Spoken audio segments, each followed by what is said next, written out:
evidence exists. Are healing miracles real?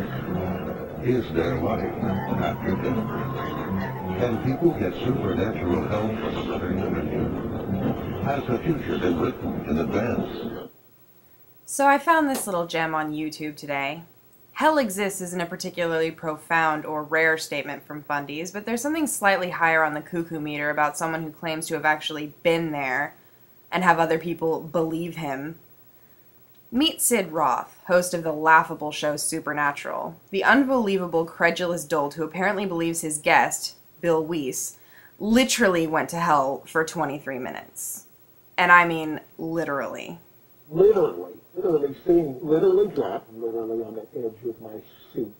Naturally, this gets his blood a-boilin' with fundy excitement, and after a brief, nebulous recitation of Bill's honest-to-God, I'd-never-tell-a-lie history, endorsed by some unnamed sheriff, we get to the good stuff.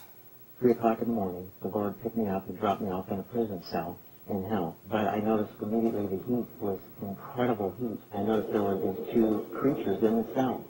They immediately directed their hatred towards me and picked me up and threw me into the wall. And my wife and I like to work out, take care of ourselves, and eat right, and now none of that mattered. It was off in the distance. I knew it was about 10 miles away, this huge raging pit of fire. And I could see the outlines of people in this fire, screaming. They were being burned in the fire. So let's see. We have a guy who goes to church, stays late, comes home, and goes to bed. At about 3 a.m., hours presumably after he went to sleep, he experiences something that absolutely requires the supernatural to explain it. A dream. This is the proof for hell that a fundy Christian went to sleep and had a dream about some sadistic, fiery wasteland, which, by chance, mirrors exactly what he's been taught in church for the last 36 years, complete with a fiery lake, tortured screaming, and reptilish creatures. Not only that, but this is supposed to be proof of God's mercy?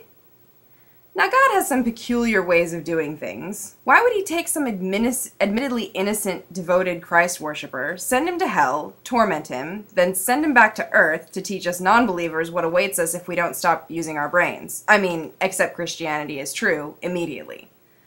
I mean, it's not like he's ever done something like that before.